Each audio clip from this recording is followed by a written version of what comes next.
Hay una forma particular de sueño que solo aparece con las historias que uno ya conoce de memoria. No es la tensión de descubrir qué ocurre, porque eso ya se sabe. Es lo contrario. Es la calma de una casa que uno reconoce con los ojos cerrados. Piensa en lo que significa quedarse dormido mientras suena Gravity Falls, esa serie que empieza con un autobús entrando en un pueblo perdido entre los pinos de Oregón. Tú ya sabes que la cabaña se llama la Cabaña del Misterio.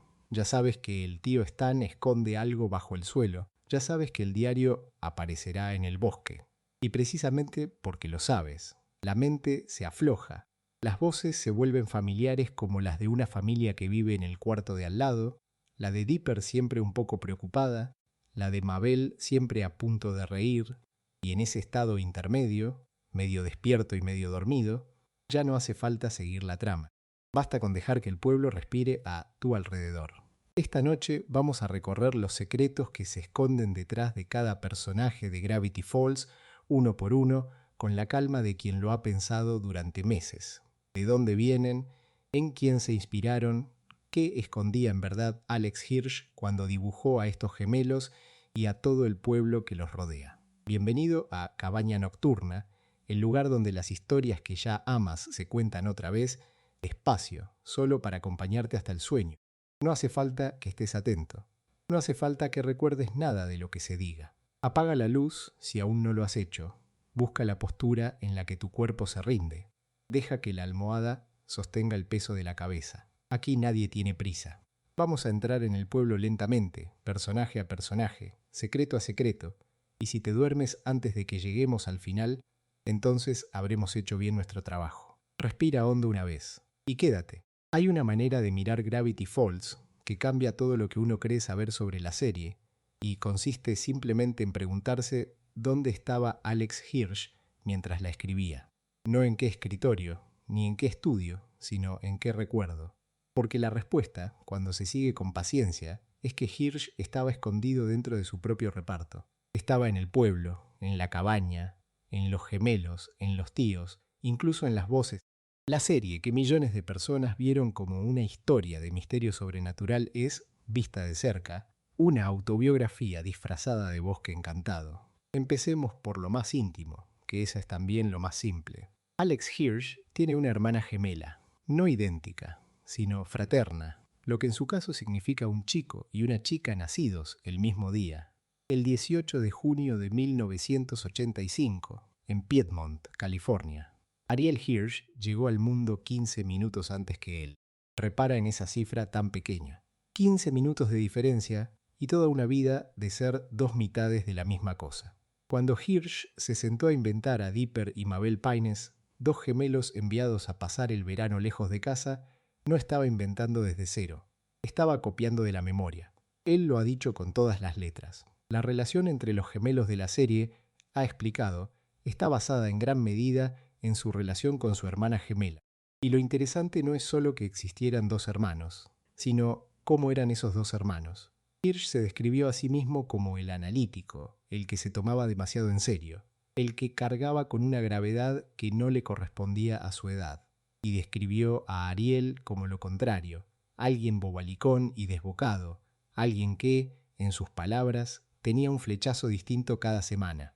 Detente un momento en esa frase. Un flechazo distinto cada semana. Ahí está Mabel entera, con su energía frenética y su corazón siempre abierto de par en par, y ahí está Dipper también, en el chico serio que observa a su hermana desde una distancia perpleja y algo envidiosa. Los opuestos no siempre se atraen, pero a veces se acompañan durante toda la infancia sin poder despegarse el uno del otro. Esa es la dinámica que la serie convierte en su motor emocional. Dipper quiere resolver el misterio, catalogarlo, entenderlo. Mabel quiere abrazarlo, ponerle un nombre ridículo y quererlo. Y cuando uno sabe que esa oposición nació de dos niños reales en California, la serie deja de ser una comedia de aventuras y empieza a parecerse a un retrato familiar pintado con mucho cariño y algo de humor a costa de uno mismo. El detalle que mejor sella esta idea es el más pequeño de todos, y por eso mismo el más conmovedor. Los suéteres de Mabel, esa colección interminable de jerseys con dibujos absurdos, uno distinto en casi cada escena, no fue un capricho de diseño.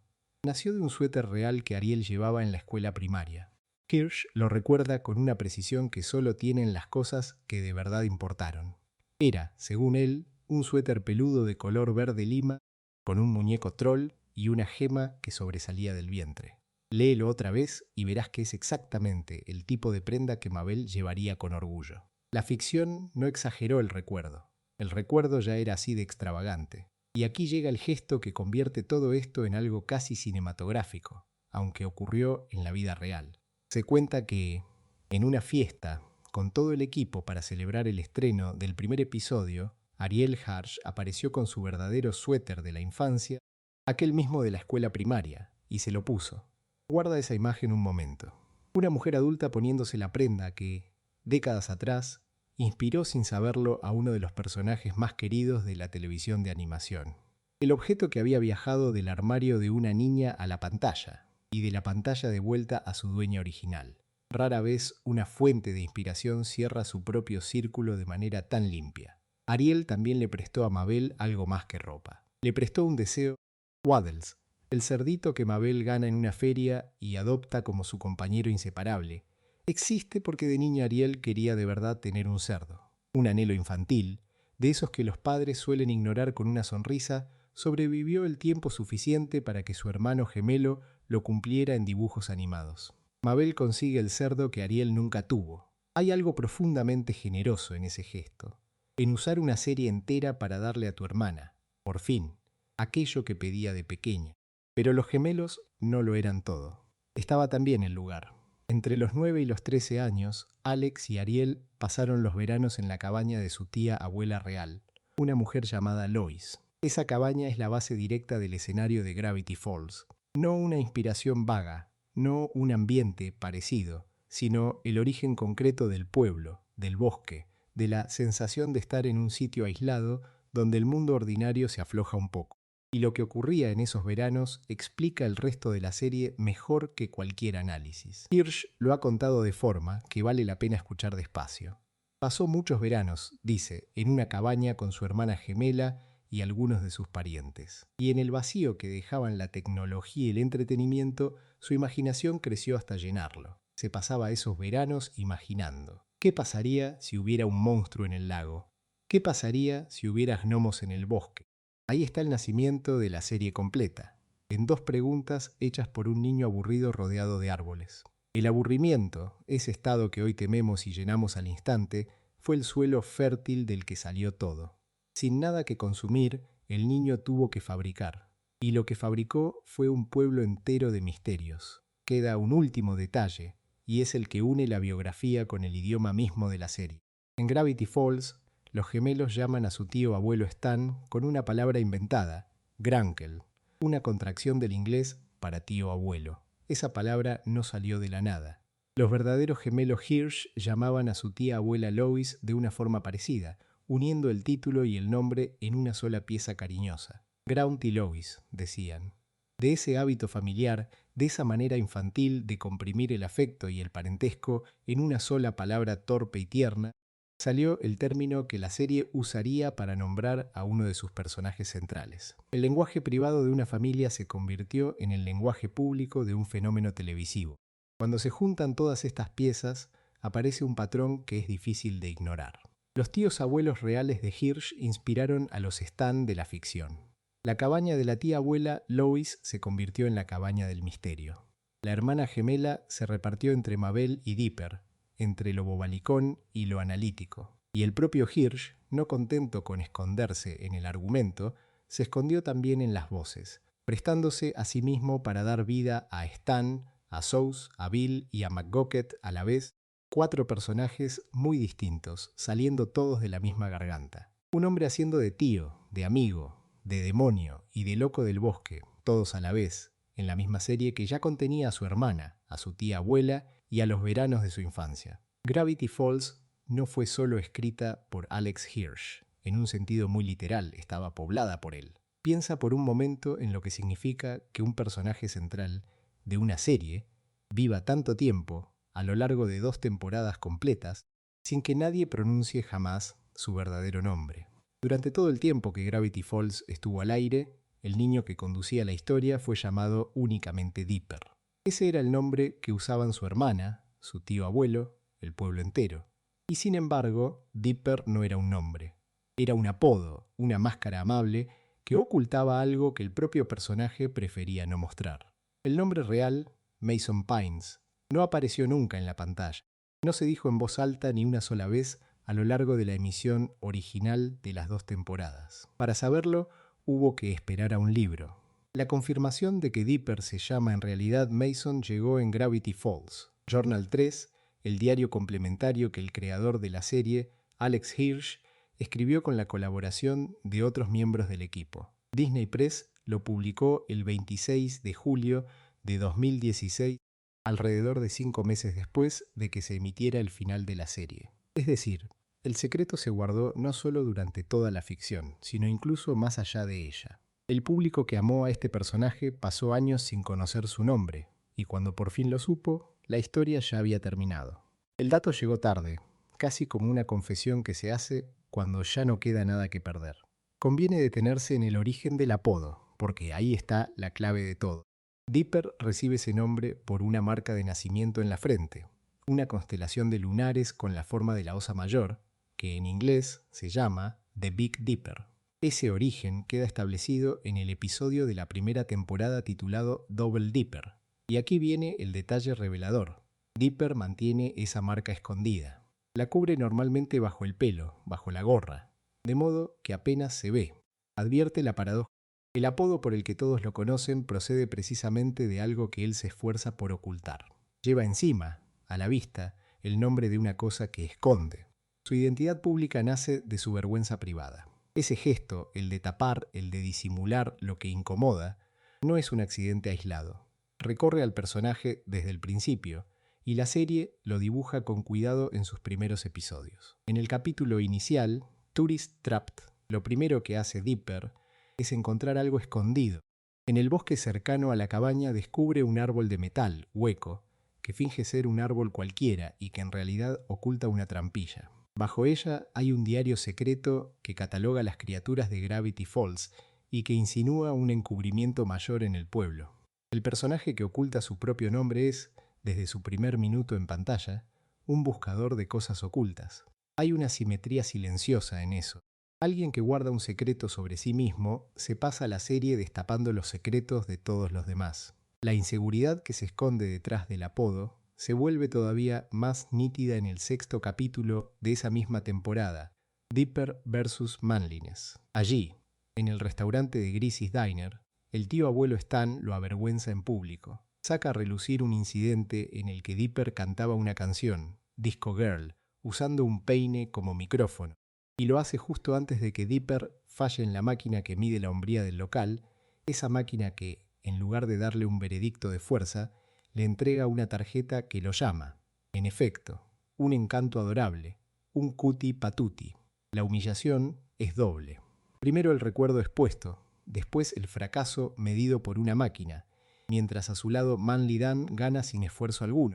Fíjate en cómo reacciona el niño ante esa vergüenza. No la admite, no se ríe de sí mismo ni la deja pasar.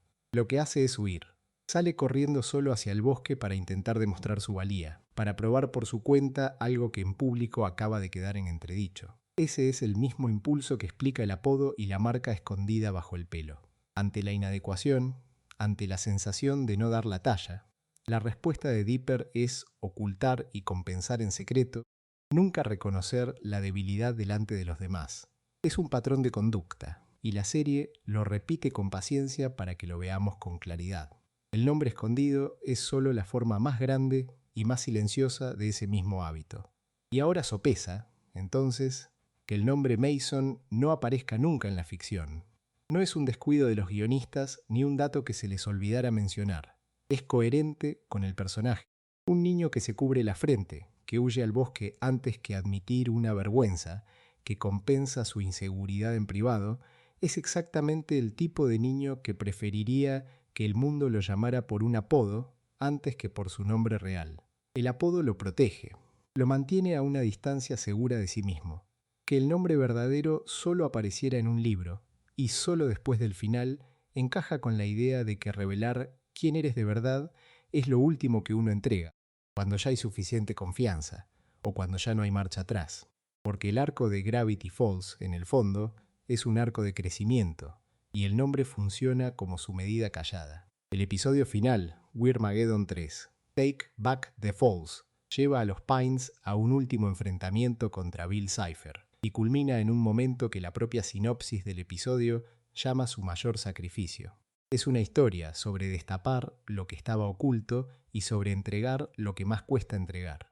Un personaje que empezó escondiendo una marca bajo la gorra y huyendo de su propia vergüenza, termina formando parte de una familia dispuesta a sacrificarlo todo. El niño que no podía admitir una humillación menor en un restaurante, crece hasta caber en algo mucho más grande que su miedo. Y quizá por eso el nombre Mason nunca se dijo en pantalla. No hacía falta. El crecimiento del personaje no consistía en que otros aprendieran a llamarlo por su nombre real, sino en que él aprendiera, poco a poco, a dejar de esconderse. El secreto del nombre no era un misterio que resolver, era un espejo.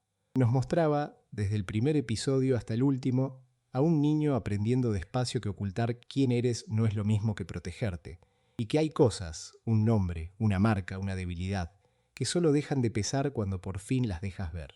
Fíjate en lo que supone enamorarse tan rápido. En el primer episodio de la serie, en aquel que se titula Tourist Trapped, Mabel conoce a un chico llamado Norman en el cementerio de Gravity Falls, y en cuestión de instantes desarrolla un flechazo por él. La velocidad es el detalle que importa. No lo conoce, no sabe casi nada de él, y aún así el corazón ya está entregado. Dipper, mientras tanto, sospecha. Observa que Norman se comporta como un zombie, con movimientos torpes y una manera extraña de estar en el mundo, y su desconfianza crece a medida que su hermana se abandona a la ilusión. La revelación es más peculiar de lo que Dipper imaginaba. Norman no es un zombie, ni siquiera es una persona. Norman es, en realidad, 5 gnomos apilados uno sobre otro dentro de una gabardina, dirigidos por uno llamado Jeff. Y su intención no era inocente. Querían convertir a Mabel en su reina gnomo para toda la eternidad. Detente ahí un segundo. La primera historia de amor de Mabel, en la serie, es una trampa que pretende encerrarla para siempre, quitarle el futuro entero, a cambio de una corona. Es un chiste visual, sí, un montón de criaturas pequeñas fingiendo ser un muchacho alto, pero debajo del chiste hay una idea que la serie repetirá con paciencia. Mabel se lanza al amor con una prisa que la deja expuesta, y lo que promete quererla suele querer, en el fondo, retenerla. Ese patrón vuelve más adelante, en el episodio Boys Crazy. Aquí Mabel descubre que su grupo de música favorito, una banda de chicos llamada Severalty Mess, no está formado por jóvenes cantantes, sino por clones creados por ingeniería genética, mantenidos enjaulados por su productor, un hombre llamado Ergman Bratzmann. Mabel hace lo que su corazón le dicta primero, los libera, rompe la jaula y les da la libertad. Y entonces ocurre algo que la propia serie observa sin suavizarlo. Los quiere para ella. Intenta quedarse con ellos, guardarlos como si fueran suyos, y a lo largo del episodio su encaprichamiento la vuelve cada vez más mandona, más controladora con los miembros de la banda.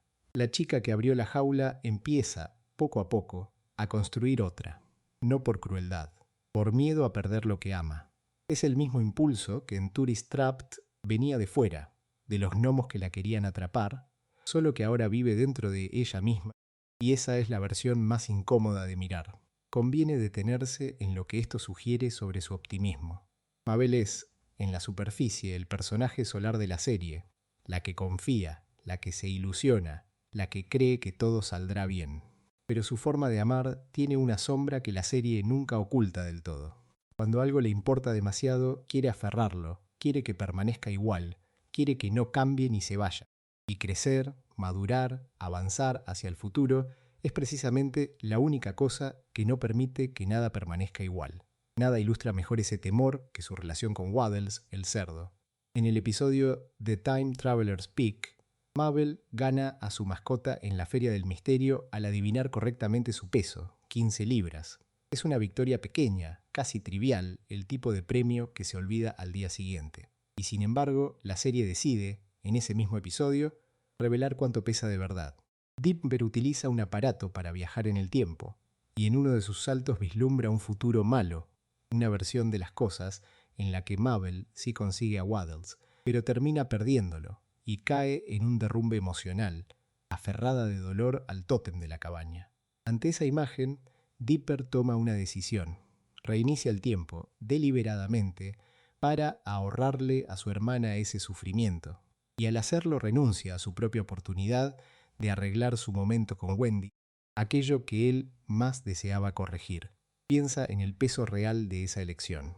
Un cerdo, ganado por casualidad al adivinar 15 libras, resulta valer más que el mayor deseo personal de Dipper. No porque el animal tenga algún poder, sino porque Dipper comprende algo sobre su hermana que ella quizá no diría en voz alta. Sabe que la felicidad de Mabel es más frágil de lo que aparenta. Sabe que hay una tristeza esperando debajo de su alegría y que basta con quitarle la cosa correcta para que esa tristeza salga a la superficie. Waddles no es solamente una mascota. Es una prueba de hasta qué punto el ánimo luminoso de Mabel se sostiene sobre cosas que podrían perderse. La serie insiste en esa fragilidad de una manera casi física en Land Before Swine. Un pterosaurio, una criatura voladora de otra era, arrebata a Waddles, y toda la familia Pines emprende una misión de rescate peligrosa por una mina abandonada, descendiendo a una caverna subterránea llena de criaturas prehistóricas atrapadas en savia de árbol para recuperarlo. Míralo con distancia por un momento. La familia entera arriesga su seguridad por un cerdo. Es desproporcionado, y ese exceso es exactamente el punto. Para Mabel, perder a Waddles no es perder un animal, es perder ese anclaje suyo, esa cosa que le ganó a la suerte y que decidió amar sin reservas. Y quienes la rodean lo entienden lo suficiente como para adentrarse en el peligro con tal de que ella no lo pierda. El amor de Mabel es intenso y arrastra a los demás a protegerlo. Hay un momento, sin embargo, en que la serie mira dentro de ella y no ofrece consuelo. Ocurre en The Last Mabelcorn. Mabel necesita el pelo de una unicornio, un ser llamado Celestabel Betabel, para proteger a la familia de Bill Cipher. La unicornio examina su corazón y su veredicto es duro. Le dice, en efecto, que Mabel no es pura de corazón y por eso se niega a darle el pelo que hace falta.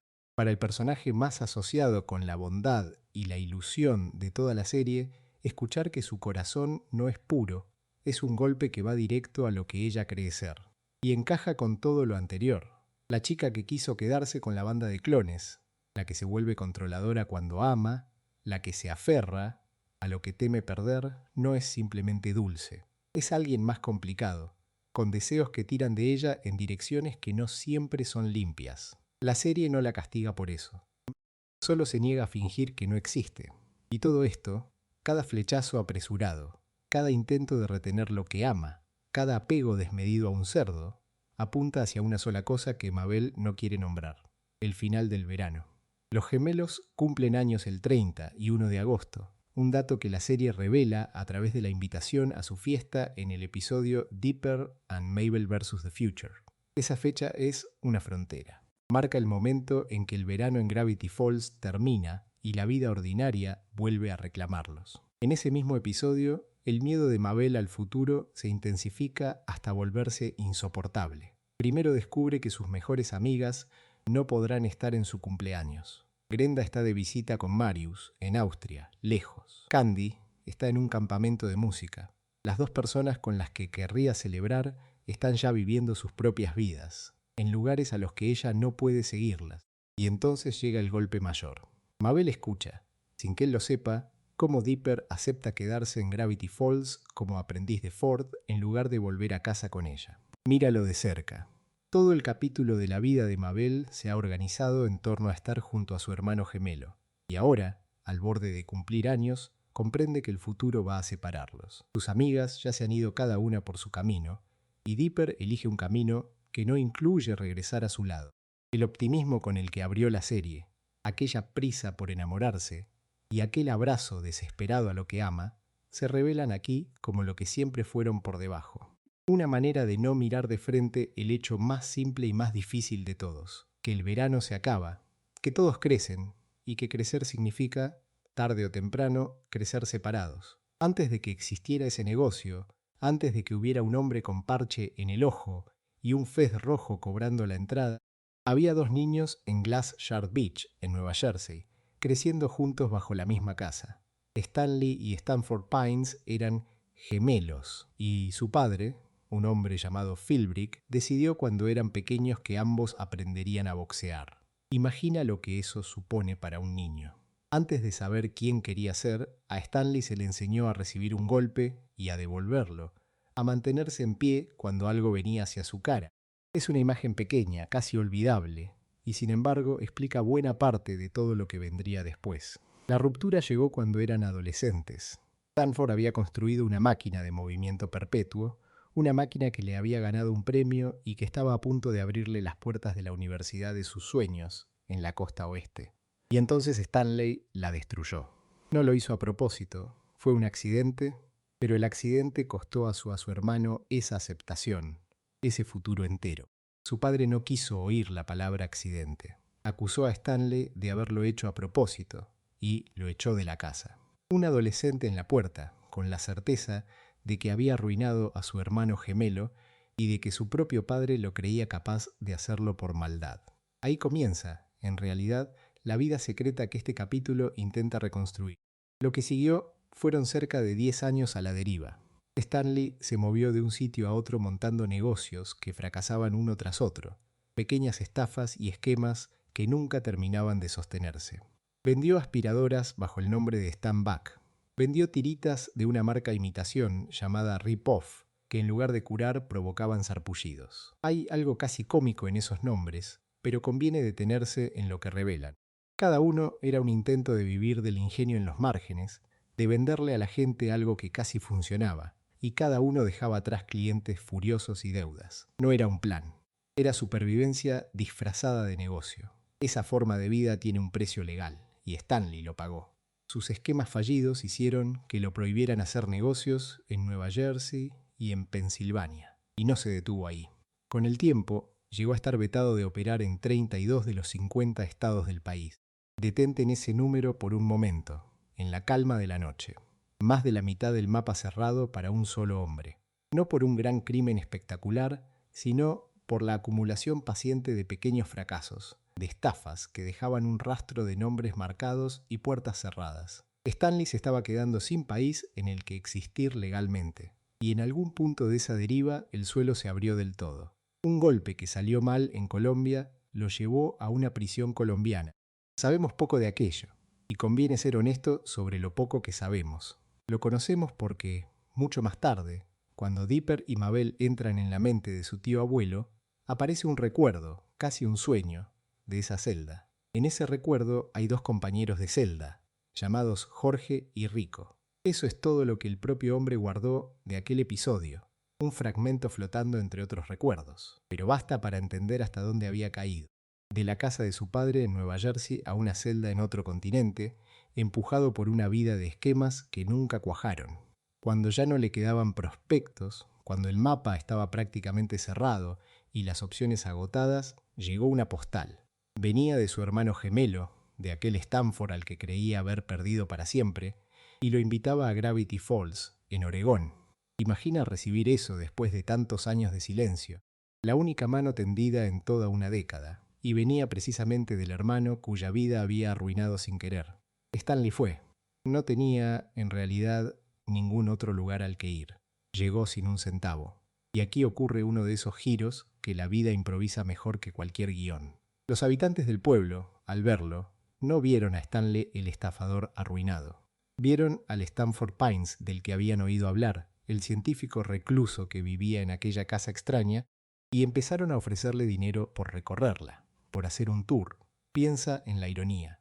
Durante 10 años, Stanley había intentado venderle cosas a la gente y había fracasado en 32 estados. Y ahora, sin proponérselo, la gente le ofrecía dinero por ser su hermano. Así que aceptó. Empezó a hacerse pasar por Stanford a cambio de unas monedas. Y ese es, exactamente, el origen de los tours de la cabaña. No nació de una idea de negocio.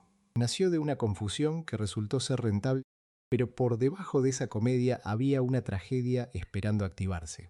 Los dos hermanos discutieron.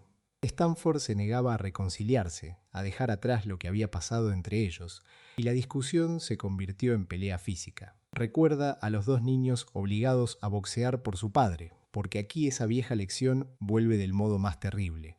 En medio del forcejeo, sin que ninguno lo buscara, la pelea activó el portal interdimensional que Stanford había construido. Pero Stanley golpeó a su hermano y lo empujó, con ese golpe, a través del portal. Y entonces el portal se rompió, de inmediato, dejando a Stanford atrapado en otra dimensión.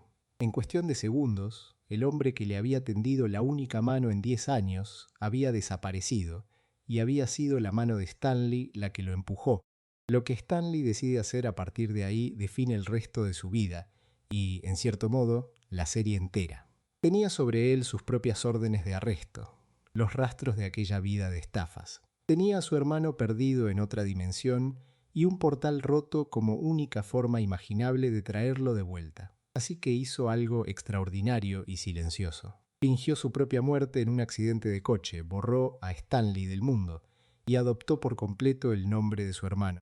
Durante los siguientes 30 años vivió como Stanford Pines, cargando la identidad del hombre al que había perdido, mientras en secreto intentaba reabrir el portal y traerlo de regreso.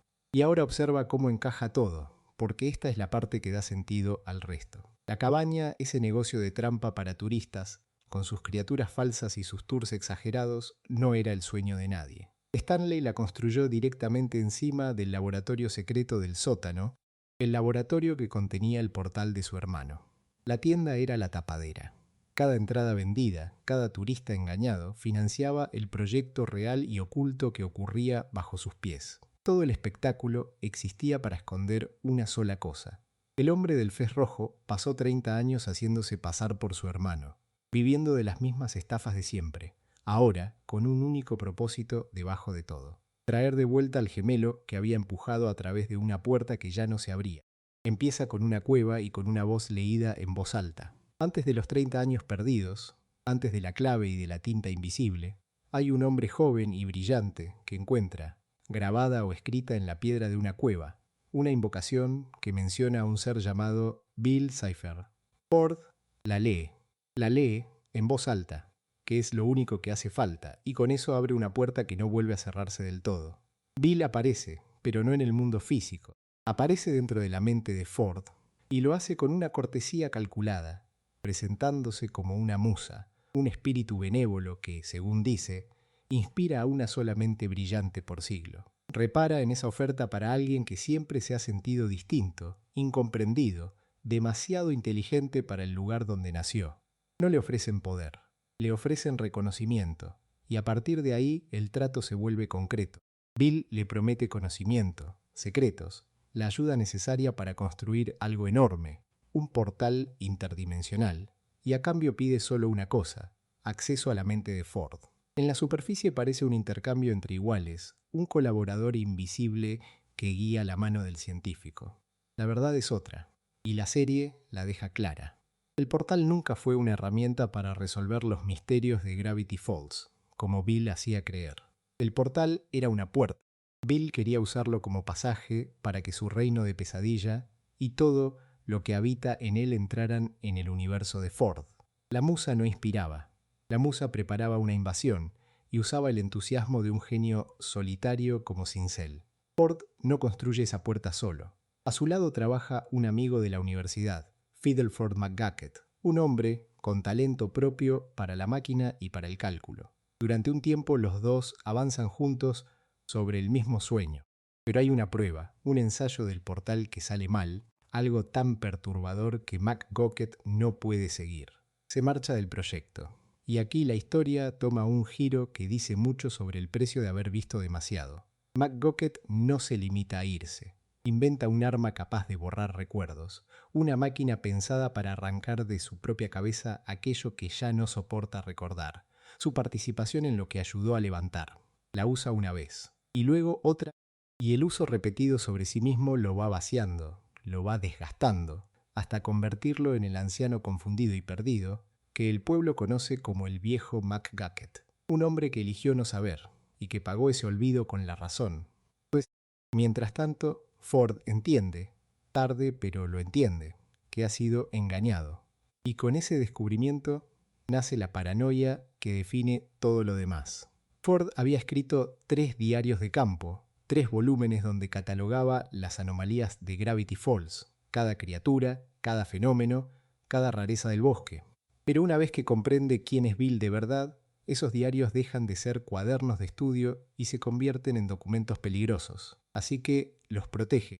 Las entradas más delicadas quedan escondidas detrás de una clave de sustitución de símbolos y otras se escriben con tinta invisible, de modo que la página parezca decir menos de lo que dice.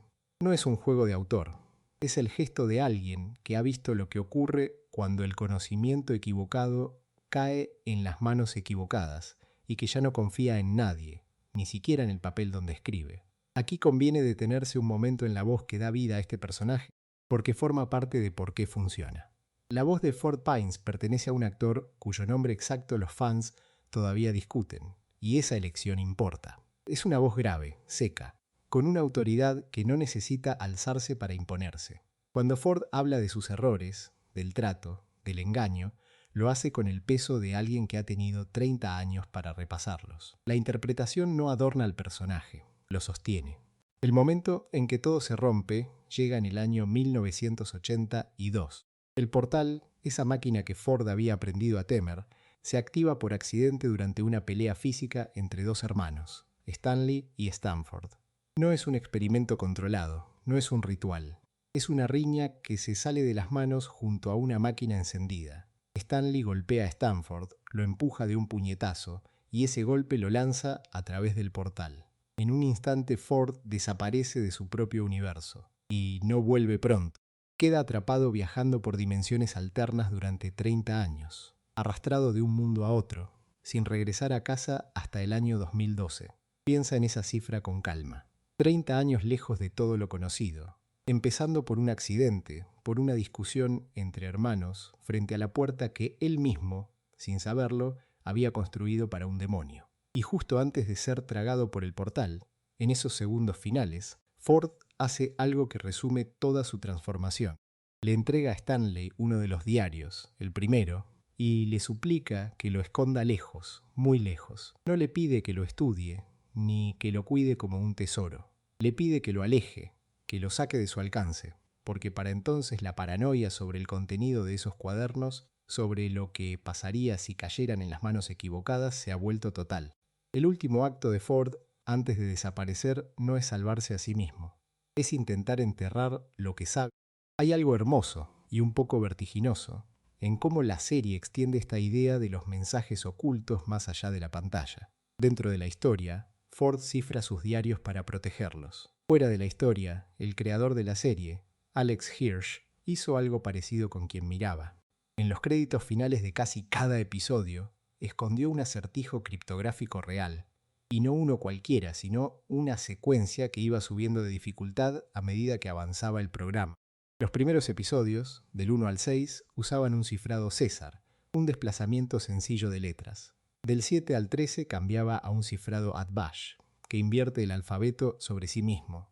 Del 14 al 19 pasaba a un sistema que sustituye cada letra por su número, conocido como A1Z26. Y para la mayoría de los episodios restantes llegaba a un cifrado Vigenère con clave, el más exigente de todos. Es un detalle importante, y conviene separarlo bien. Este acertijo de los créditos no es la misma clave que Ford usa en sus diarios. Son dos cifrados distintos. Uno vive en la ficción y otro vive en la relación entre el autor y su público, pero comparten un mismo espíritu. La idea de que un mensaje puede esconderse a plena vista, esperando a alguien lo bastante paciente para descifrarlo. Y esa, quizá, es la lección silenciosa de todo este capítulo de la historia de Ford. Empezó leyendo un texto oculto en una cueva, una invocación que creyó entender y no entendió. Terminó convirtiendo su propio conocimiento en texto oculto, cifrado y escrito con tinta que desaparece, para que nadie repitiera su error. Entre esos dos momentos hay un amigo que se borró la memoria hasta perderse, una máquina construida sobre una mentira, un puñetazo entre hermanos y 30 años en el vacío entre los mundos. Todo porque un joven brillante quiso creer que había sido elegido, cuando en realidad solo había sido escogido. La diferencia entre esas dos palabras es toda la tragedia de Ford Pines, y él la comprendió demasiado tarde, con la mano ya extendida hacia el diario que le pedía a su hermano que escondiera. En el capítulo 19 de la primera temporada, el que lleva por título Dreamscapers, ocurre algo que en su momento se sintió como una simple escalada de la rivalidad entre Stan y Gideon, y que solo con el tiempo se revela como el primer eslabón visible de una arquitectura mucho más antigua. Gideon intenta abrir la caja fuerte de Stan, y Stan lo persigue fuera de la cabaña con una escoba, empujándolo de vuelta al bosque como quien espanta a un animal molesto. Pero Gideon no se marcha derrotado. Lleva consigo el diario número 2, y con él realiza un ritual. De ese ritual desciende una figura triangular, amarilla, de un solo ojo, que habla por primera vez en toda la serie. Es Bill Cipher, el demonio de los sueños, y aquella tarde, cuya fecha exacta los fans todavía discuten, marca su primera aparición física y hablada frente al público. Fíjate en algo curioso, que esa fecha sea un punto de llegada y no de partida. Para el espectador que veía el episodio en vivo, Bill nace ahí, en ese claro del bosque, invocado por un niño resentido. Sin embargo, para la persona que vuelve a ver la serie sabiendo cómo termina, Bill ya estaba en la pantalla mucho antes de pronunciar una sola palabra. Estaba escondido, quieto, esperando. Y esa diferencia entre la primera vez que uno mira y la segunda es el verdadero tema de este capítulo, porque toda la serie está construida sobre esa doble lectura. El trato que Bill le ofrece a Gideon es sencillo en apariencia y turbio en el fondo. Bill entrará en la mente de Stan para obtener la combinación de la caja fuerte, y a cambio Gideon deberá ayudarlo más adelante con un favor que no se especifica. Fíjate en esa palabra, un favor sin especificar. No hay cifra, no hay fecha, no hay condición clara. Es una deuda abierta, y una deuda abierta con un ser así es exactamente la clase de detalle que un narrador siembra cuando sabe que va a cosecharlo temporadas después. Bill no pide algo concreto porque el guión todavía no necesita revelar para qué lo quiere. Solo necesita que quede establecido que Bill cobra sus tratos, siempre. Mientras esto sucede, hay dos testigos ocultos. Mabel y Zoos observan el ritual desde detrás de un arbusto, sin ser vistos, y en cuanto comprenden lo que está ocurriendo, corren de vuelta a la cabaña para advertir a Dipper antes de que Bill descienda a la mente de Stan. Y es Dipper quien tiene en sus manos la pieza que da a toda la escena su peso real. En el diario número 3, Dipper lee en voz alta dos advertencias explícitas sobre Bill Cipher. La primera dice que jamás se le debe invocar bajo ninguna circunstancia. La segunda dice que jamás se le debe dejar entrar en la propia mente. Escucha el orden de las cosas. El público conoce las reglas justo en el mismo episodio en que ve cómo se rompen las dos. Gideon ya invocó a Bill. Bill ya está a punto de entrar en una mente. Las reglas llegan solo para que veamos, en tiempo real, que ya han sido violadas. Ante esa amenaza, Dipper, Mabel y Zoos recitan una encantación para entrar ellos mismos en la mente de Stan, en un intento de detener la toma de control de Bill desde dentro. Es un gesto desesperado y también revelador, porque nos dice que la mente, en Gravity Falls, es un lugar al que se puede viajar, un territorio con puertas, y que Bill es alguien que conoce esas puertas mejor que nadie. Todo esto, recuerda, en un episodio que para la mayoría de los espectadores era la presentación de un villano nuevo. Y aquí es donde conviene detenerse, porque esa presentación no fue el comienzo. Fue la confirmación de algo que ya estaba impreso en la serie desde su primer minuto. Retrocede hasta Tourist Trapped, el episodio que abre la serie entera. En el desván de la cabaña hay una ventana triangular de vidrio de colores, roja, y en un reflejo de esa ventana aparece Bill Cipher. Meses antes de que Bill sea presentado formalmente como personaje, meses antes de que hable, meses antes de que nadie supiera su nombre, su forma ya estaba ahí, atrapada en el cristal como una firma escondida a plena vista. No era un guiño para el estreno, era una promesa hecha al espectador futuro, a la persona que un día volvería a mirar y entendería que la casa estaba habitada desde el principio. Lo mismo sucede en Irrational Treasure, el 8º episodio. Ahí Bill aparece escondido en el reverso de una carta de una baraja, como un cameo de fondo. Uno de esos detalles que la cámara no subraya y que el ojo distraído deja pasar sin registrar. De nuevo, mucho antes de su debut hablado en Dreamscapers. Considera lo que exige este método de trabajo. Alguien tuvo que decidir, en los primeros episodios de una serie que ni siquiera sabía si tendría una segunda temporada, que colocaría a su villano final en reflejos y en cartas de fondo, confiando en que la audiencia tardaría en encontrarlos y en que ese hallazgo tardío sería su propia recompensa. Es una forma de contar historias que apuesta por la relectura, que trata al espectador atento como a un cómplice.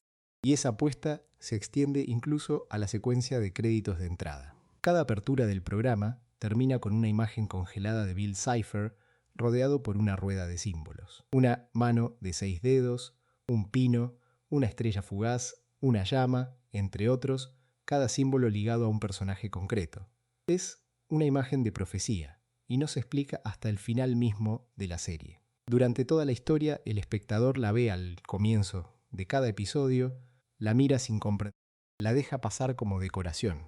Solo al final se entiende que ese círculo era un plano, un mapa del desenlace, sostenido frente a nuestros ojos episodio tras episodio, con la calma de quien sabe que no lo descifraremos hasta que sea el momento. Dentro de esa misma secuencia hay algo todavía más audaz.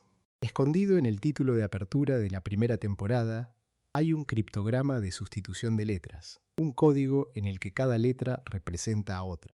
Al descifrarlo, el mensaje dice, en efecto, que Stan no es lo que parece. Ese mensaje anticipa, con temporadas de adelanto, la revelación del intercambio entre los gemelos, la verdad de que el hombre que dirige la cabaña no es quien todos creen. La serie escribió su giro más grande en clave, lo colocó en su propia cabecera y lo dejó ahí, latiendo bajo la superficie, para cualquiera que tuviera la paciencia de traducirlo. Vuelve ahora, con todo esto en mente, a la escena del trato en Dreamscapers, porque contiene la pista más precisa de todas. Cuando Gideon pronuncia el nombre Stanford Pines ante Bill, dentro del cuerpo triangular de Bill destella brevemente una imagen. En ella se ve a un Stan con 6 dedos en una mano. 6 dedos. La misma mano de 6 dedos que corona los diarios, la misma que aparece en la rueda de símbolos. Ese destello, mucho antes de que importara, dice en silencio que el verdadero autor de los diarios es un gemelo distinto del que regenta la cabaña. La imagen aparece y desaparece en un instante, ligada al nombre que Gideon dice, y nadie en su primera visión podía saber lo que estaba viendo. Era la respuesta al misterio central de la serie, mostrada de pasada, dentro del cuerpo del villano, en un capítulo de la temporada inicial. Hay algo casi vertiginoso en juntar estas piezas. El reflejo en la ventana del primer episodio, la carta del octavo, la rueda de símbolos al final de cada apertura, el mensaje cifrado en los créditos, el destello de los 6 dedos cuando se pronuncia el nombre correcto.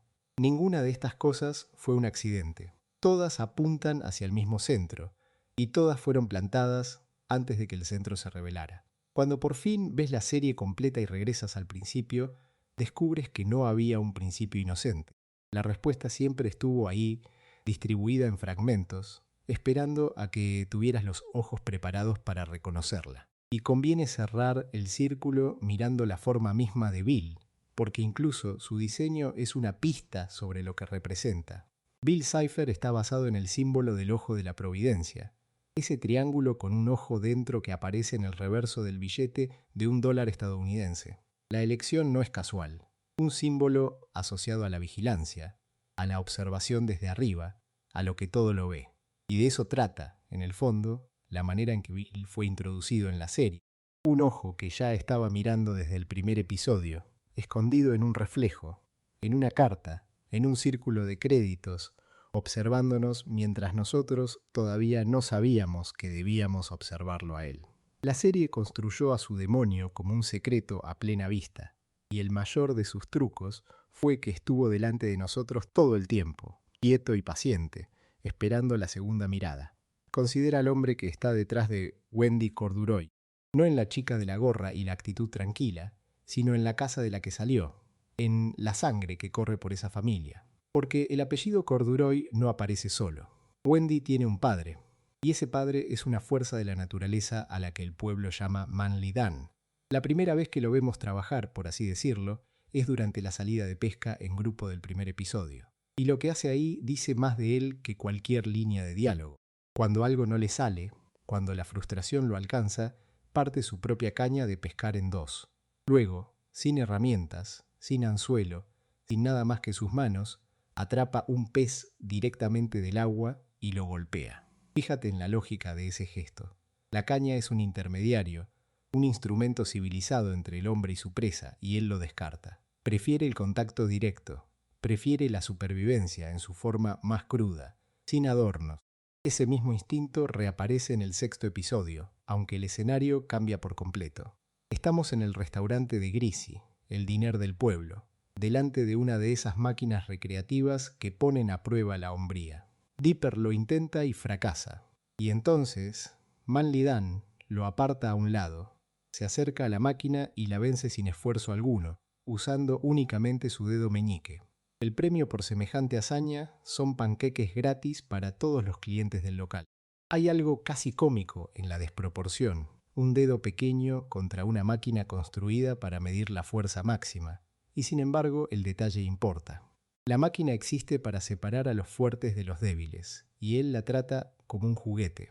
Detrás de esa voz enorme hay una decisión de producción que vale la pena conocer. Se dice que a Manly Dan le puso voz un actor de doblaje reconocido por interpretar a un robot sarcástico y a un perro entrañable en otras series de animación. Cuando conoces ese dato, escuchas al personaje de otra manera. Es la misma garganta capaz del sarcasmo metálico de un robot y de la calidez blanda de un perro, aquí puesta al servicio de un leñador de montaña. La elección no fue casual. Se necesitaba un peso, una gravedad sonora que hiciera creíble a un hombre que golpea peces con las manos, y esa voz la aportó. Ahora bien, Manly Dan no está solo en esa casa. Wendy tiene 3 hermanos menores, los hermanos Corduroy, todos hijos de este mismo hombre. Y aquí aparece uno de esos huecos que el programa dejó a propósito, o quizás por descuido, pero que dice mucho sobre cómo se construyó este mundo. Los nombres de esos 3 hermanos nunca se pronuncian en pantalla.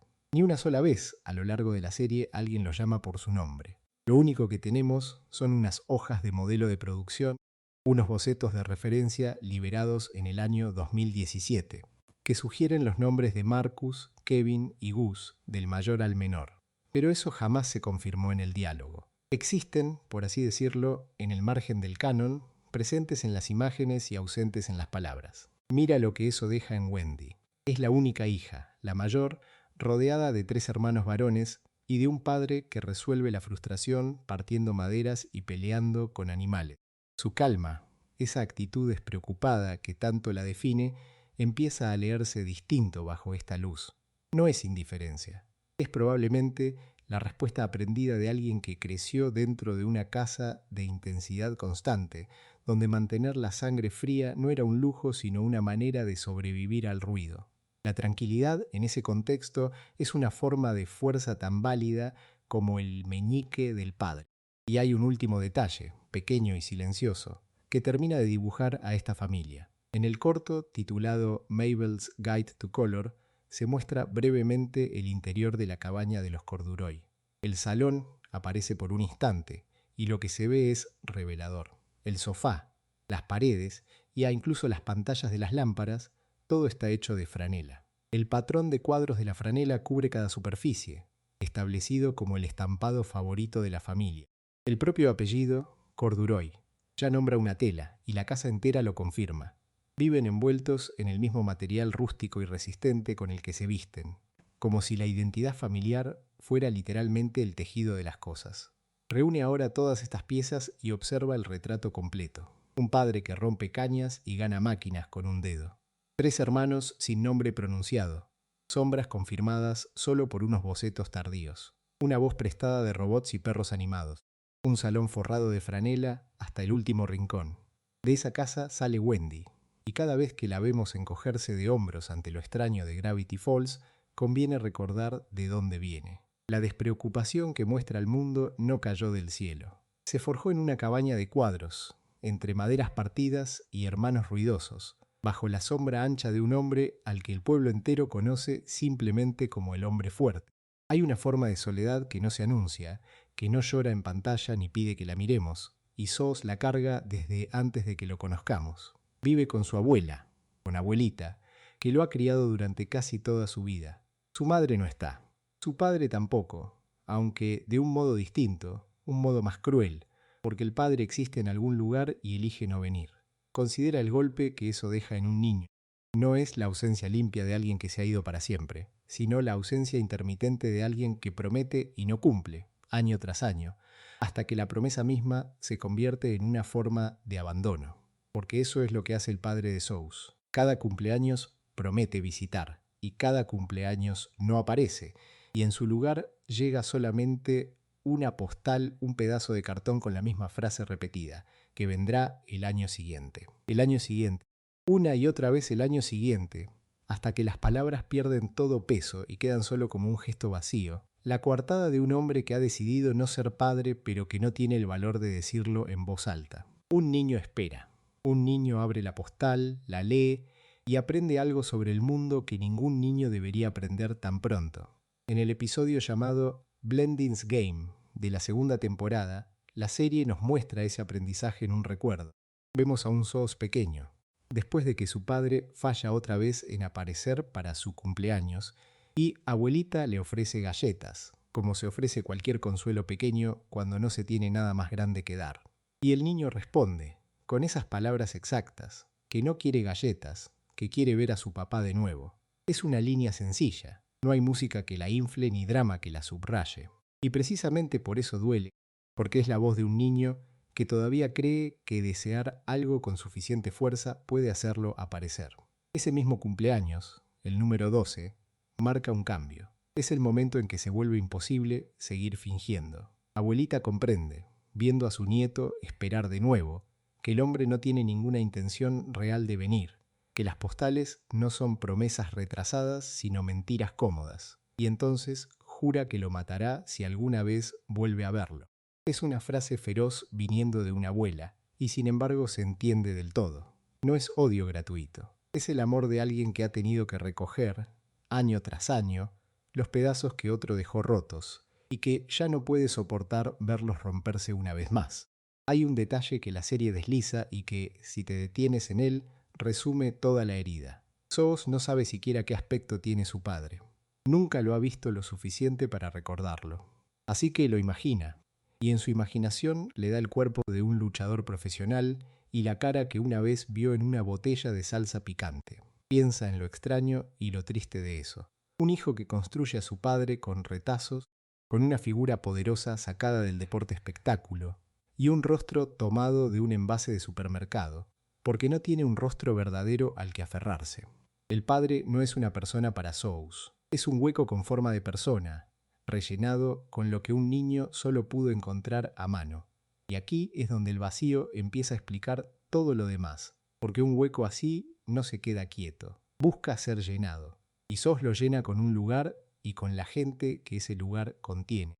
La cabaña no es para él simplemente un empleo, un sitio donde trabaja y cobra.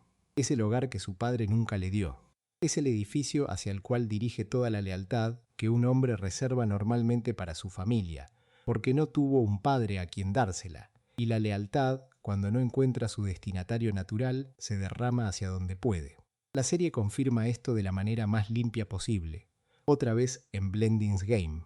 Dipper y Mabel ganan un deseo capaz de alterar el tiempo. Se lo ofrecen a Sous. Podrían usarlo para que él, por fin, vea a su padre, para cerrar la herida más antigua de su vida, para darle aquello que esperó en cada cumpleaños. Y Sous dice que no.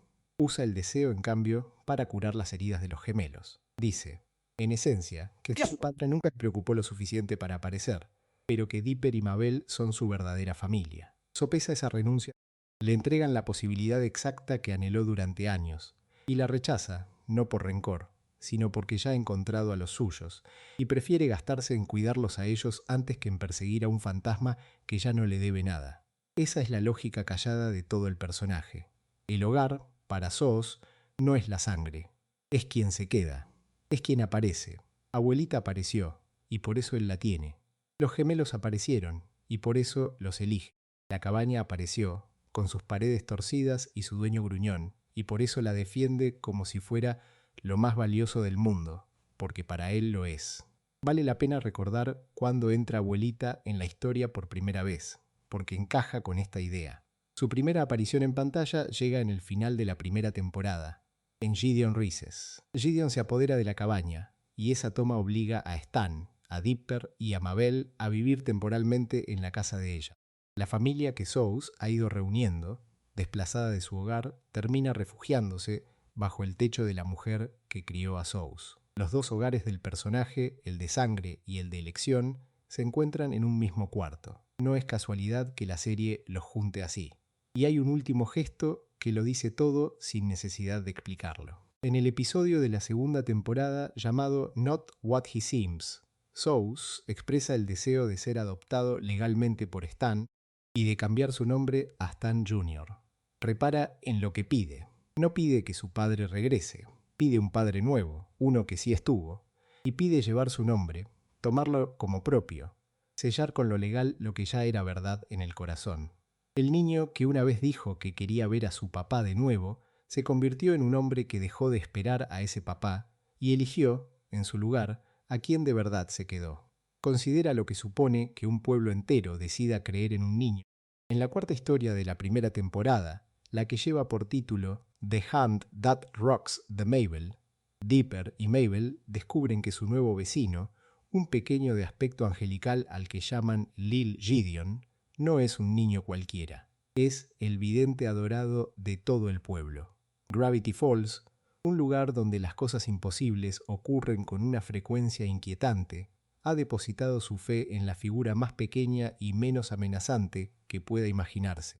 Y esa elección, la de creer en lo que parece tierno, es precisamente lo que Gideon aprendió a explotar antes que ninguna otra cosa. Dipper, que desconfía por naturaleza, no acepta la reputación de Gideon sin más. Convence a Mabel de que acepte una cita con él, y el motivo no es romántico ni social. Es una prueba. Dipper quiere comprobar si los poderes psíquicos del niño son auténticos o si hay algo escondido detrás de la sonrisa. Detente en esa idea un momento, porque encierra el corazón de todo lo que Gideon representa. El personaje se presenta al mundo como un misterio sobrenatural y sin embargo la primera reacción inteligente de la serie ante él no es maravillarse, sino someterlo a examen.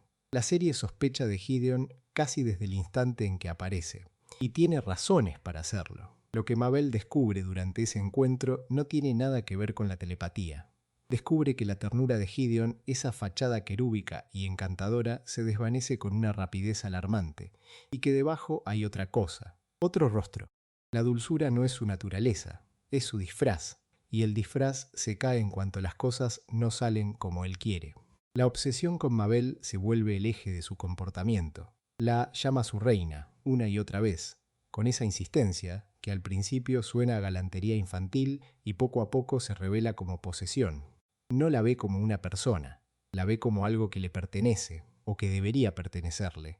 Y cuando Mabel lo rechaza, cuando la fantasía se rompe, Gideon reacciona atacando a Dipper con unas tijeras de esquilar ovejas. Piensa en el salto que hay ahí, de la palabra reina a las tijeras, de la adoración al filo. Ese es el retrato psicológico completo de un villano, comprimido en un solo episodio y en un solo personaje que apenas levanta 1 metro del suelo. Conviene entender ahora la maquinaria que sostenía la leyenda de Gideon, porque nada de su fama surgió de manera espontánea. Su acto psíquico estaba montado como un espectáculo, la llamada tienda de la telepatía, la Tent of Telepathy, una atracción turística que no era propiedad del niño sino de su padre, al que todos llamaban Bud. Y esa atracción tenía un propósito comercial muy concreto. Estaba colocada deliberadamente como la competencia directa de la cabaña, el negocio de Stan. Aquí hay algo que merece mirarse con calma. Lo que parece una historia de poderes sobrenaturales es, en el fondo, una historia de 2 negocios enfrentados, de 2 hombres mayores usando a sus respectivos jóvenes como reclamo para atraer a los mismos turistas y el mismo dinero. Stan tiene sus atracciones falsas y sus cartelitos. Bud tiene a su hijo y un escenario. Los dos venden asombro. La diferencia es el envoltorio. Dentro de aquel espectáculo, Gideon interpretaba un número musical, una especie de canción tema que servía como su presentación, mientras su padre Bud lo acompañaba al piano. Vale la pena imaginar la escena por lo que revela de esa relación. El padre sentado al teclado, el hijo en el centro de la luz, los dos ejecutando una rutina ensayada para un público que paga por creer. No es la imagen de un don que se manifiesta, es la imagen de un producto que se fabrica cada noche, con partitura y acompañamiento. Booth no es un espectador orgulloso de un talento genuino. Es el operador de una empresa, y su hijo es la mercancía más rentable que tiene. Los negocios del padre, ese instinto por convertir cualquier cosa en espectáculo vendible, son el suelo del que crece la ambición del niño. La pregunta que la serie deja suspendida durante toda la primera temporada es sencilla. Si los poderes no son reales, ¿cómo funciona el truco? La respuesta llega en el episodio que cierra la temporada, Gideon Reeses, la 20ª historia, y es una respuesta de una elegancia casi cruel por lo mundana que resulta.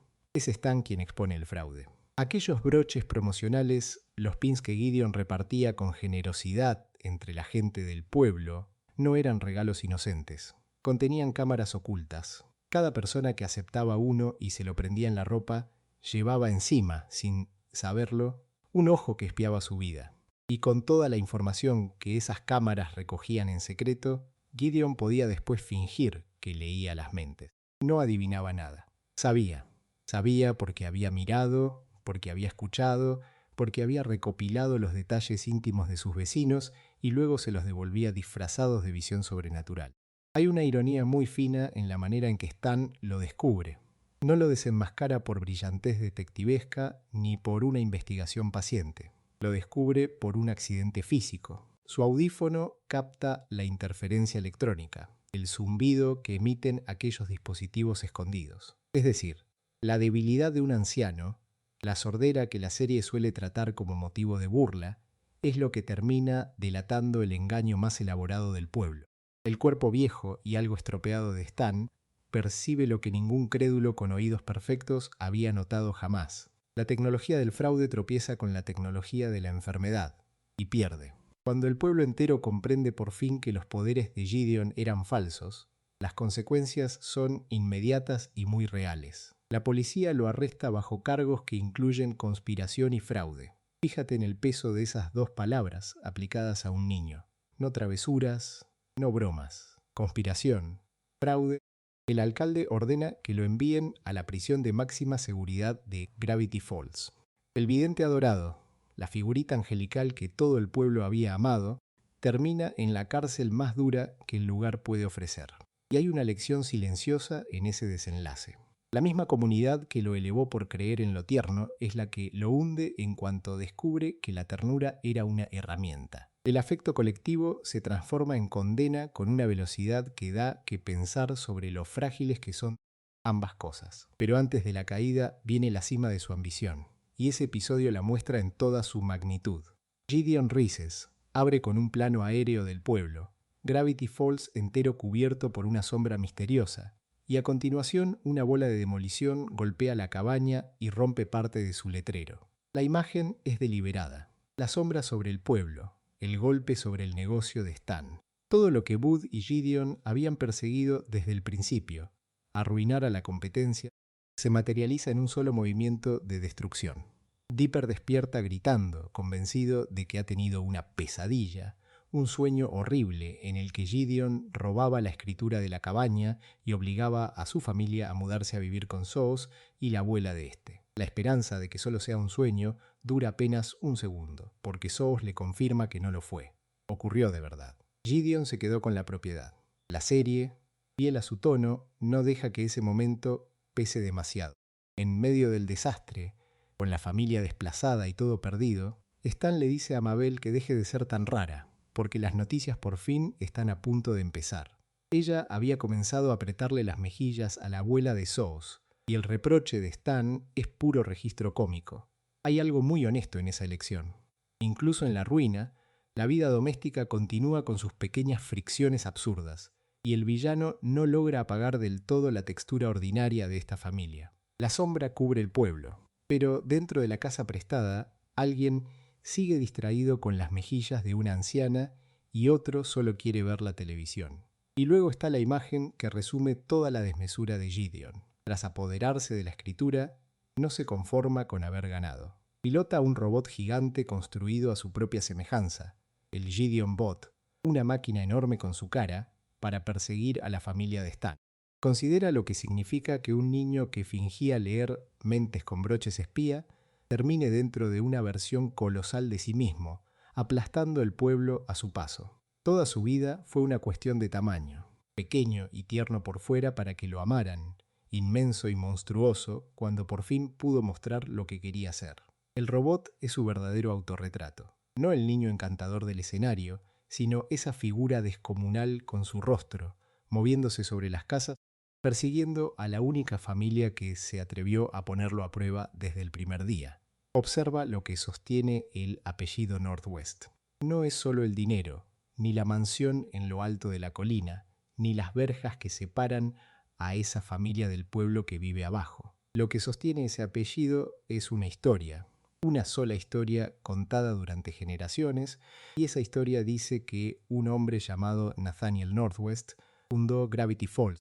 Es la piedra sobre la que descansa todo el orgullo de la familia. Y en el 8º capítulo de esa primera temporada, titulado Irrational Treasure, esa piedra se resquebraja por completo. Dipper y Mabel encuentran documentos del gobierno, papeles oficiales, y esos papeles prueban algo que contradice de raíz lo que los Northwest han afirmado siempre.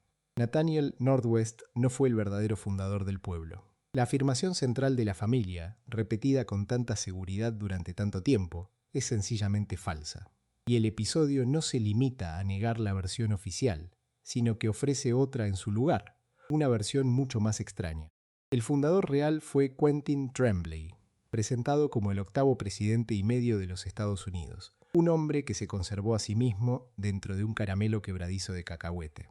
Nathaniel Northwest, según lo que descubren los niños, fue una figura de bajo estatus, alguien colocado ahí para servir de tapadera, un rostro conveniente al que atribuir la fundación mientras la verdad quedaba enterrada. Detente en esa idea, porque merece que la observemos con calma. El apellido más poderoso del pueblo se construyó sobre una mentira administrativa. La grandeza de los Northwest no nace de un logro, sino de un encubrimiento. Y aunque en Irrational Treasure, Pacífica, no está presente para oír esta revelación, el episodio deja plantado algo que la serie va a recoger mucho más tarde. La fundación de su familia es un fraude. Todo lo que ella ha heredado, todo el peso de ese apellido que carga, se apoya en un cimiento falso. La segunda grieta llega en la segunda temporada, en el episodio llamado Northwest Mansion Mystery. Aquí la historia deja de ser un asunto de documentos y se convierte en algo mucho más íntimo, porque ahora es Pacífica quien está en el centro. Un fantasma ha empezado a acechar la mansión Northwest y ella, en secreto, contrata a Dipper para que se deshaga de él. La razón es puramente social. Cada año la familia celebra una fiesta exclusiva, un acontecimiento reservado a los privilegiados, y ese fantasma amenaza con arruinarla. Así que Pacífica actúa como una Northwest actuaría, a escondidas, con dinero, para proteger las apariencias de la familia. Pero el fantasma tiene un nombre, y ese nombre lo cambia todo. Se trata de Archibald Corduroy, un antepasado de Wendy Corduroy, uno de los leñadores que construyeron la mansión hace generaciones. Y cuando la serie nos cuenta por qué ha vuelto, descubrimos que su rabia es completamente justa. A Archibald y a los demás leñadores se les prometió algo a cambio de levantar aquella casa. Se les prometió la entrada a la fiesta anual de los Northwest. Ese era el pago. Y los Northwest rompieron la promesa. Cerraron las puertas y los dejaron fuera, a los mismos hombres que habían edificado con sus manos la mansión desde la que ahora se les excluía. Archibald, además, murió en un deslizamiento de lodo, un desastre provocado por la propia construcción del edificio. Levantó la casa que lo mató y luego fue apartado de la única recompensa que se le había ofrecido. Con su último aliento, Archibald lanzó una maldición. La serie es precisa en esto. Maldijo a la familia Northwest para que él regresara pasados 150 años y tomara venganza, a menos que un Northwest dejara entrar a la gente común del pueblo en la fiesta. Y aquí viene el detalle que da a toda la historia su forma verdadera. Nathaniel Northwest oyó la maldición, la escuchó, la anotó por escrito, y ese registro se transmitió a través de la familia de generación en generación. Detente en ese detalle. Los Northwest siempre supieron. No cometieron su injusticia por ignorancia y luego la olvidaron. Sabían exactamente lo que habían hecho, conocían la deuda pendiente, conocían la condición para saldarla, y eligieron durante siglo y medio no cumplirla. Prefirieron guardar el secreto antes que abrir la puerta. Ese secreto tiene un lugar físico dentro de la casa.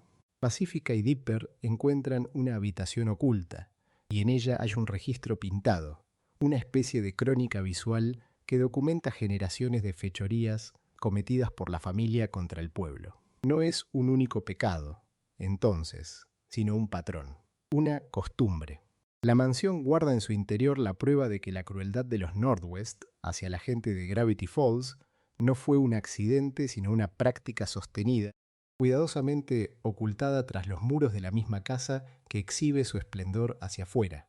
Para Pacífica, criada para sentirse superior, encontrarse cara a cara con ese mural es encontrarse con la verdad de lo que su apellido significa realmente. Y mientras ella asimila todo esto, el fantasma cumple su amenaza. Archibald empieza a convertir en madera a los invitados de la fiesta, y entre ellos cae el propio Dipper. Es una imagen dura y muy adecuada. Aquellas personas privilegiadas, reunidas para disfrutar de un exclusivismo que se remonta a una traición, quedan transformadas en el mismo material, la madera, que los leñadores cortaron y trabajaron. El fantasma no se detendrá, y sus condiciones son las mismas de hace 150 años. No pide otra cosa. Exige que un Northwest abra las puertas al público, tal y como se prometió al principio. Todo se reduce, por tanto, a una sola persona y a una sola decisión. Y aquí la serie coloca frente a Pacífica el rostro más nítido de su herencia, que es su propio padre. Preston Northwest se niega. Su respuesta ante la amenaza no es abrir las puertas, sino esconderse. Ordena a Pacífica que entre con él en una habitación del pánico, bien abastecida, junto a su madre y el mayordomo. Bromea diciendo que hay suficientes sándwiches en miniatura y oxígeno para durar, según sus palabras, una semana entera, y añade que ya se comerán al mayordomo. Lo dice medio en broma, pero la broma revela con exactitud su escala de valores. Preferiría encerrarse a devorar a un sirviente antes que permitir que la gente común del pueblo cruce sus puertas. Ese es el fondo de lo que Pacífica ha heredado, reducido a una sola frase, pronunciada con ligereza, y presta atención al modo en que Preston se dirige a ella en ese instante. La llama por su nombre completo, Pacífica Elise Northwest, cuando le ordena que no abra las puertas. Hay algo casi ceremonial en ese uso del nombre entero. No le habla como a una hija, sino como a una heredera, como a la próxima portadora del apellido, y, con él, de todas sus obligaciones y todos sus silencios. Al pronunciar su nombre completo, el padre le está recordando quién se supone que es, a qué familia pertenece, qué legado tiene el deber de proteger. Es una orden y también una invocación del linaje entero, todo condensado en 3 palabras. De modo que la elección que se le presenta a Pacífica es exactamente la ruptura que este capítulo quería alcanzar. A un lado está el peso de su nombre, la voz de su padre, 150 años de una familia que supo la verdad y decidió callar, y la promesa de un refugio cómodo donde esperar a que el problema desaparezca. Al otro lado está la puerta. Abrirla significa cumplir por fin lo que su antepasado prometió y rompió, significa dar la razón al pueblo contra su propia sangre, significa reconocer que la crónica pintada en la habitación oculta dice la verdad sobre los suyos. No puede honrar el legado de su familia y hacer lo correcto al mismo tiempo, porque ese legado se construyó precisamente sobre no hacerlo. Para elegir la justicia, tiene que romper con todo lo que su nombre le ordena hacer. Para entender por qué el hombre al que el pueblo entero conocía como el loco de Gravity Falls merece que nos detengamos, conviene volver mucho más atrás, a mediados de los años 70, cuando todavía no era una figura de burla, sino un joven de una inteligencia difícil de ignorar. Fiddleford McGucket conoció a Stanford Pines cuando ambos eran estudiantes en la Universidad de Backups Moore. Ford, que no era generoso con su admiración, lo vio de inmediato como lo que era, un mecánico joven pero brillante, alguien capaz de construir con las manos aquello que otros apenas podían imaginar. No era un excéntrico ni una nota al pie. Era, en ese momento, una promesa. Considera esa palabra, promesa, y el precio que a veces se paga por perseguirla. Cuando Ford lo llamó para trabajar en Gravity Falls, McGucket no llegó solo a ese pueblo apartado. llegó dejando cosas atrás. Tenía una esposa y un hijo pequeño, Tate, y a ambos los dejó atrás, muy lejos, para cruzar el país y convertirse en el asistente de investigación de Stanford Pines. El proyecto que lo separó de su familia no era pequeño. Era el portal interdimensional, la máquina que Ford construía para asomarse a otros mundos. McGucket cambió una vida entera, una casa, un matrimonio, la infancia de su hijo, por la oportunidad de estar del lado equivocado de una puerta que ningún ser humano debía abrir. Y esa puerta se abrió. En el episodio titulado A Tale of Two Stands, se nos muestra el instante en que todo empieza a torcerse.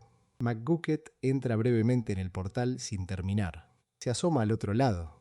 Lo que ve allí, aunque el episodio no nos lo describe con detalle, lo marca de una forma tan profunda que ya no puede seguir siendo el mismo hombre. El trauma es tan grande que su respuesta a él termina definiendo el resto de su vida. Porque McGucket, siendo el ingeniero que era, no busca consuelo, ni terapia, ni distancia. Busca una solución mecánica al horror. Inventa un aparato capaz de borrar la memoria, un dispositivo cuyo único propósito es hacer que aquello que vio deje de existir dentro de su cabeza. Detente un momento en la lógica de esa decisión, porque es reveladora. Un hombre que ha dedicado su genio a construir máquinas decide construir una máquina contra sí mismo. La herramienta que otros usarían para recordar, para archivar, para conservar, él la diseña para lo contrario, para vaciar. Y el primer resultado no es la paz. En el mismo episodio, tras una prueba desastrosa de ese aparato para borrar recuerdos, McGucket abandona el proyecto del portal por completo. Le ruega a Stanford que destruya la máquina. El asistente brillante, el mecánico que Ford había admirado, se retira aterrado del sueño que ambos compartían y pide que ese sueño sea reducido a nada. Ford, como sabemos, no lo escucha, y esa negativa es una de las grietas por las que se cuela toda la tragedia posterior de la serie. Pero lo de McGucket no termina con esa huida. Lo que ocurre después es, en mi opinión, uno de los movimientos más silenciosamente devastadores de todo Gravity Falls, y la serie lo entrega con una calma que casi lo disimula. En 1982, McGucket funda una organización secreta. Se llama la Sociedad del Ojo Ciego, y su propósito es una extensión de su propio remedio privado. Usando un arma de memoria que él mismo construye, la sociedad se dedica a borrar los recuerdos de los habitantes de Gravity Falls que han presenciado sucesos sobrenaturales. Aquello que empezó como un intento de olvidar una sola experiencia, se convierte en una empresa, en una misión, en un servicio ofrecido a todo un pueblo. McGucket toma su propio dolor y lo institucionaliza. Ofrece a los demás lo mismo que se ofreció a sí mismo, el privilegio terrible de no recordar. Y aquí está el núcleo de por qué se convirtió en lo que se convirtió. McGucket usó el aparato para borrar recuerdos sobre sí mismo, no una vez, sino repetidamente. El daño acumulado de esos borrados autoinfligidos es lo que lo dejó, durante años, en su estado de viejo loco. No fue la edad, no fue una enfermedad venida de fuera, fue él mismo, borrándose una y otra vez, quien fue erosionando su propia mente, hasta dejar apenas al hombre que el pueblo aprendió a ignorar. Cada vez que apretaba el gatillo de esa arma contra su propia cabeza para escapar de un fragmento insoportable, se llevaba también pedazos de todo lo demás, del ingeniero, del padre, del socio de Ford, del joven brillante de Backups More. El loco del pueblo no era una tragedia natural, era una tragedia fabricada, pieza a pieza, por las manos de la misma persona que la sufría. La serie nos permite verlo confrontar aquello que construyó. En el episodio Society of the Blind Eye, McGucket entra en el Museo de Historia de Gravity Falls, acompañado por Dipper, Mabel, Sous y Wendy. Van a enfrentarse a la Sociedad del Ojo Ciego, y allí se revela que sus miembros son personas notables del propio pueblo, gente conocida, dirigida por una figura llamada Blind Ivan. Hay algo profundamente amargo en esa escena, si uno recuerda quién fundó ese grupo. El hombre que creó la sociedad para olvidar regresa a ella, habiéndose olvidado incluso de que fue suya. Entra como un extraño en su propia obra, guiado por unos niños, para descubrir el alcance de lo que su miedo puso en marcha muchos años antes.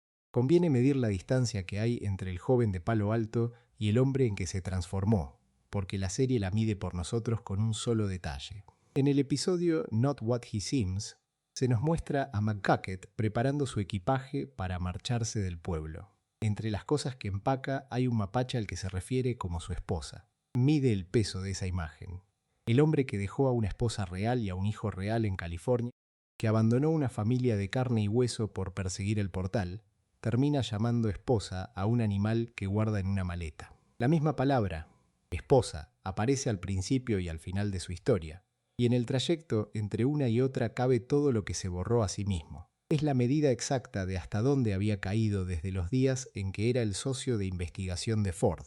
Lo que queda, cuando uno junta estas piezas en la quietud de la noche, no es la historia de un loco, es la historia de un hombre que vio algo que no podía sostener y que, en lugar de aprender a cargar con ello, decidió desaparecerlo. Y al desaparecer el recuerdo, terminó desapareciéndose casi por entero a sí mismo. El pueblo se reía de él sin saber que se reía del único que había tenido el valor, o la desesperación, de mirar de frente aquello que Ford solo se atrevía a imaginar. Hay una manera de mirar Gravity Falls que solo aparece cuando el episodio ya terminó, cuando la historia se apagó y en la pantalla quedan corriendo los créditos. Ahí, al final, en esos segundos que la mayoría de la gente usa para levantarse del sofá, la serie escondía un pequeño bloque de texto cifrado. No era decoración, no era un guiño vacío. Era, en cada caso, un mensaje real, escrito con un método de cifrado real, esperando a que alguien se quedara quieto el tiempo suficiente para descifrarlo. Y para entender el cierre de todo esto, conviene volver al principio, al primer episodio, y ver cómo empezó el juego. El episodio piloto, el que se titula Tourist Trapped, cerró sus créditos con un criptograma construido sobre un cifrado César. El cifrado César es una de las técnicas más antiguas que existen, y también una de las más simples de explicar. Cada letra se desplaza un número fijo de posiciones en el alfabeto. En este caso, el desplazamiento era de 3. Para codificar, cada letra avanzaba 3 lugares hacia adelante. Para descifrar, entonces había que hacer el camino contrario, retroceder 3 letras, devolver cada símbolo a su lugar original. Piensa en lo modesto de la herramienta. Es algo que un niño podría hacer con lápiz y papel, y sin embargo, lo que ocultaba no era modesto en absoluto. Al retroceder esas 3 letras, el mensaje del piloto se revelaba como una frase que, traducida, dice que Stan no es lo que parece. Stan is not what he seems. Detente un momento en esto. En el primer episodio de toda la serie, antes de que nadie se sospechara nada, antes de que el público tuviera motivos para dudar del tío abuelo Stan, la serie ya había confesado su secreto más grande. Lo había puesto por escrito, a la vista de todos, protegido apenas por un cifrado de 3 letras. La revelación de que Stan tenía un hermano gemelo, la existencia de Ford, todo eso llegaría 2 temporadas más tarde. Y aún así, la pista estaba ahí desde el día 1, esperando pacientemente a quien se molestara en leerla. Esa es la clase de confianza en el detalle que definía a este programa. Los primeros 6 episodios de la primera temporada usaron ese mismo cifrado César con desplazamiento de 3, pero la serie no se quedó quieta. A partir del 7º episodio y hasta el 13º, el método cambió. Ahí entró el cifrado Atbash, otro sistema clásico, otro que existe desde hace siglos. El Atbash funciona invirtiendo el alfabeto por completo. La A se convierte en la Z, la B en la I, la C en la X, y así hasta el final, cada letra reflejada en su opuesta exacta. No hay desplazamiento que contar, solo un espejo. Quien había aprendido a retroceder 3 letras se encontraba de pronto con que las reglas habían cambiado bajo sus pies, y tenía que descubrir el nuevo método casi desde cero. Y volvió a cambiar. Desde el episodio 14 hasta el 19, los créditos adoptaron un tercer sistema, el que se conoce como A1Z26. Este abandona las letras por completo y trabaja con números. Cada letra se reemplaza por su posición en el alfabeto. La A pasa a ser el 1, la B el 2, y así sucesivamente hasta la Z, que es el 26. De pronto el criptograma ya no parecía un texto revuelto, sino una hilera de cifras, algo que a primera vista ni siquiera se leía como lenguaje. 3 métodos distintos, entonces, repartidos a lo largo de una sola temporada. César primero, Atbash después, A1Z26 al final, un patrón rotativo que obligaba al público a mantenerse alerta, a no confiar nunca en que la solución de la semana pasada sirviera para esta. El 20º capítulo de la temporada, Gideon Rises, cerró ese ciclo de una manera que tiene algo de elegante. En lugar de elegir uno de los 3 métodos, los combinó todos. El criptograma final de la temporada superponía las 3 técnicas, el César, el Atbash y el A1Z26, apiladas una sobre otra. Era, en cierto modo, un examen. Quien había seguido la serie episodio a episodio, quien había aprendido cada uno de los 3 sistemas a su tiempo, tenía ahora que usarlos los 3 juntos para llegar al fondo. La temporada no solo enseñaba cifrados, verificaba que hubieras estado prestando atención y cuando parecía que ya lo habías entendido todo, llegó la segunda temporada y volvió a subir el listón. Su episodio de estreno, Scary OK, cambió de familia de cifrados por completo. Los créditos pasaron a usar un cifrado Vigenère. Aquí conviene ir despacio porque el Vigenère es de otra naturaleza. Los 3 métodos anteriores eran lo que se llama monoalfabéticos, es decir, cada letra siempre se transformaba de la misma manera. El Vigenère es polialfabético. Necesita una palabra clave, una llave, y esa clave hace que una misma letra pueda cifrarse de formas distintas según su posición en el mensaje. Sin la clave correcta, el texto es prácticamente indescifrable por simple inspección. Y ahí estaba el nuevo desafío. Para Scary OK, la palabra clave que abría el criptograma es, según registran los fans, Weddle.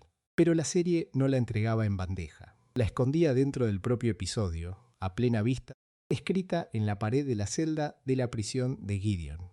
Es decir, para descifrar los créditos había que haber visto el episodio con atención. Había que haber reparado en un detalle del fondo, en una palabra pintada en un muro que la mayoría de la gente pasaría por alto. El criptograma de los créditos y el episodio en sí quedaban unidos. Uno era la cerradura, el otro escondía la llave. Y esto se mantuvo durante toda la segunda temporada. Cada episodio traía su propia palabra clave de Vigenère, distinta de la anterior, y en cada episodio esa clave estaba escondida en algún lugar de la pantalla. El público tenía que encontrarla primero, cazarla en un rótulo, en un cartel, en un objeto del fondo, y solo entonces podía descifrar el criptograma de esa semana. Repara en lo que eso supone como diseño. Los créditos habían dejado de ser un pasatiempo aislado para convertirse en un rompecabezas serializado, una tarea semanal que se extendía por el mundo real, que exigía volver al episodio, mirarlo de nuevo, buscar. La serie había convertido a su público en descifradores activos, semana tras semana. Nada de esto terminó cuando la serie terminó.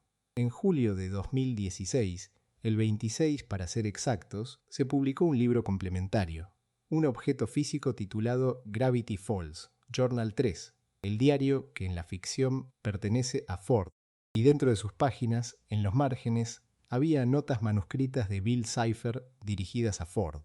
Esas notas también estaban cifradas, pero con un sistema aparte, uno propio del libro, que los fans terminaron bautizando como el código del diario, o journalés, distinto de toda la rotación que la serie había usado en pantalla, distinto del César, del Atbash, del A1Z26 y del Vigenère. Un cifrado nuevo para un soporte nuevo fuera de la televisión, en papel que se podía sostener en las manos. Y aquí está lo que más me impresiona de todo el asunto. Los fans descifraron esas notas ocultas de Bill Cipher en cuestión de semanas tras la publicación del libro. Semanas. Y lo que encontraron no eran adornos, sino trozos reales de historia que la serie nunca había mostrado en pantalla. Entre lo que los fans creen haber descifrado, hay una línea que, según su propia lectura, sugiere que Bill habría convencido a un chamán para construir el primer portal, y que aquello resultó ser un gran error.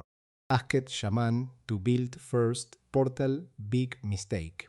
Información de fondo, contexto sobre el origen mismo del portal, sobre la relación entre Bill y las fuerzas que rodean a Ford, escondida en el margen de un libro, protegida por un cifrado, entregada a quien tuviera la paciencia de resolverla. Y así se cierra el círculo que empezó en aquel primer piloto, con Stan y sus 3 letras de desplazamiento. Desde el cifrado más simple que existe hasta uno polialfabético que exige una llave escondida en la pared de una celda, y más allá de la propia serie, hasta las notas de un demonio en el margen de un diario de papel.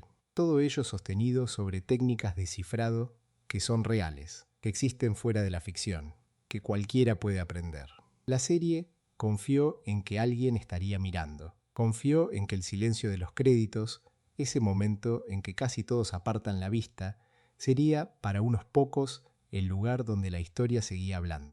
Cierra la noche pensando en un pueblo escondido entre los pinos de Oregón, donde cada persona guarda algo que no se atreve a mostrar a plena luz. Todo lo que hemos recorrido apunta a una misma idea. Gravity Falls habla de lo que llevamos por dentro cuando creemos que nadie mira, del peso de los secretos que definen quiénes somos y de la ternura que sobrevive incluso entre lo extraño y lo doloroso. Cada personaje que ha pasado por esta historia carga una verdad callada. El niño que teme perder a su hermana. La niña que decide seguir sonriendo aunque el verano termine. El anciano que finge una cosa mientras protege otra. El hombre que aprende, tarde y con dificultad, que la familia pesa más que el orgullo. Detente en lo que eso revela. Debajo de las bromas y de los monstruos, la serie siempre estuvo hablando de personas que intentan reconciliar lo que fueron con lo que quieren llegar a ser. Y así queda la imagen, suave y firme al mismo tiempo. Un pueblo dormido bajo la niebla, con las ventanas de la cabaña del misterio aún encendidas, esperando a que llegue la mañana. Los pinos permanecen quietos, el bosque respira, y en algún lugar, entre las sombras y la luz tenue de un verano que ya no volverá igual, cada secreto descansa por fin, en calma. Si te ha gustado este videoensayo, asegúrate de suscribirte. Gracias por ver y nos vemos en el próximo.